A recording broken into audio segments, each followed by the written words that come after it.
আজকে সুন্দর একটা রেসিপি নিয়ে এসেছি। দেখতে পানের মতো, পানের সাজির মতো, কিন্তু ভেতরে অন্যরকম একটা জিনিস।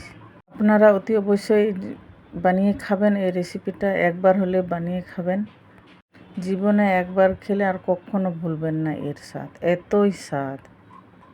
তো জোহার, নমস্কার বন্ধুরা। তো এই যে নিয়ে এসেছি শালপাতা। দেখুন, শালপাতা পুরো একদম ধুয়ে পরিষ্কার করে নিয়েছি। এদিকে তালের পাল্প নিয়েছি, তালের রস। এবার চলুন বানানো যাক। কিভাবে বানাবো এবার আপনারা দেখতে থাকুন। গ্যাসটা জ্বালিয়ে দেব। এবার কড়াইটা বসিয়ে নিয়েছি। এবার তালের পাল্পটা যেটা আছে সেটাকে আমি দিয়ে দেব।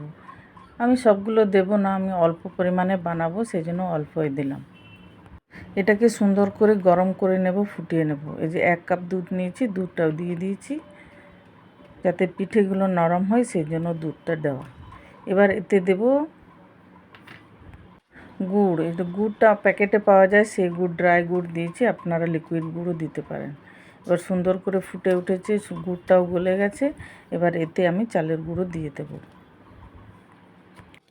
চালের গুঁড়োটা আমি আন্দাজে দিচ্ছি, আমার আন্দাজ মতোই দিচ্ছি। খুব ভালোভাবে মিশিয়ে নেব। অল্প অল্প করে চালের গুঁড়ো দিতে দিতে সুন্দর একটা ডো হয়ে আসবে।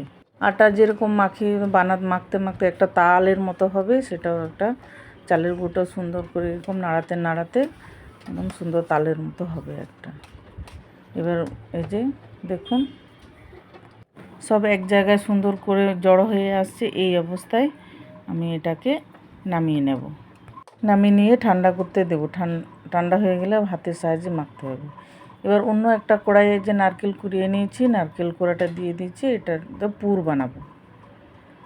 যেরকম ঠান্ডার দিনে, শীতের দিনে পুর পিঠা বানাই, সেই রকম সেম পুর বানাবো। এই চিনি দিচ্ছি 4 চামচের মতো, বেশি চিনি দেবো না, এটাতে একটু গুড় দেবো সেই জন্য। এবার চিনিটা দিয়ে দেওয়ার পরে একটু দুধ দেবো যাতে চিনিগুলো সুন্দর গলে যায়। ব্যাস, আর বেশি দেবো না, এতেই সুন্দর চিনিটা গলে যাবে। এবার 4 চামচের মতো জাগেরি পাউডার, যেটা গুড়, ড্রাই গুড় বলছে সেটা। এবার সুন্দর করে গুলিয়ে নেব।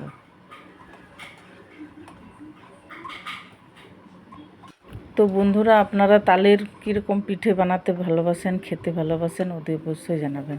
আমার রেসিপিটা ভালো লাগলে অতি অবশ্যই আমাকেও কমেন্ট করে জানাবেন। এবার সুন্দর পুরটাও হয়ে এসেছে। এবার পুরটাকেও আমি নামিয়ে ঠান্ডা করে নেব।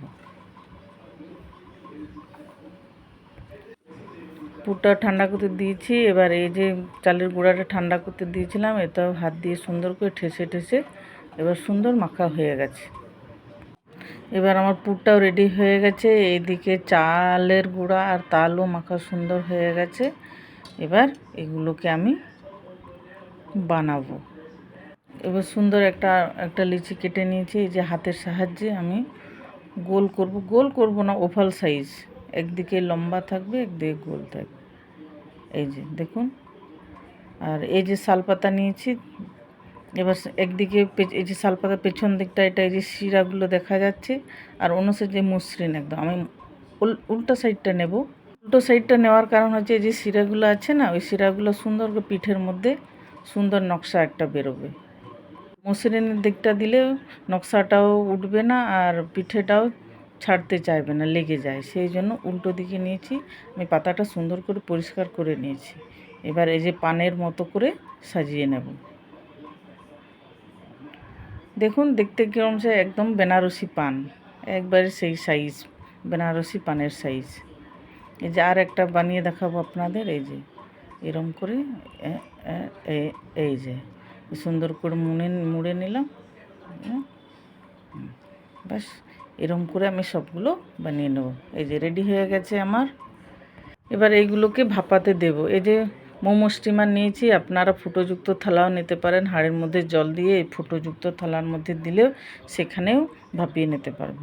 যেহেতু আমার মোমো স্টিমার আছে, ওখানে আমি ভাপিয়ে নেব সবগুলো। এবার একে একে সবগুলো আমি দিয়ে দেব।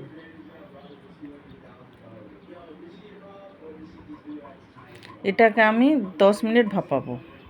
মিনিটেই হয়ে যাবে। 10 মিনিট হয়ে গেছে। এবার ঢাকনাটা খুলে দেখি। ওয়াও, সুন্দর হয়েছে। এই যে দেখুন পাতার কালারটা চেঞ্জ হয়ে গেছে। আমার পিঠেটাও রেডি হয়ে গেছে।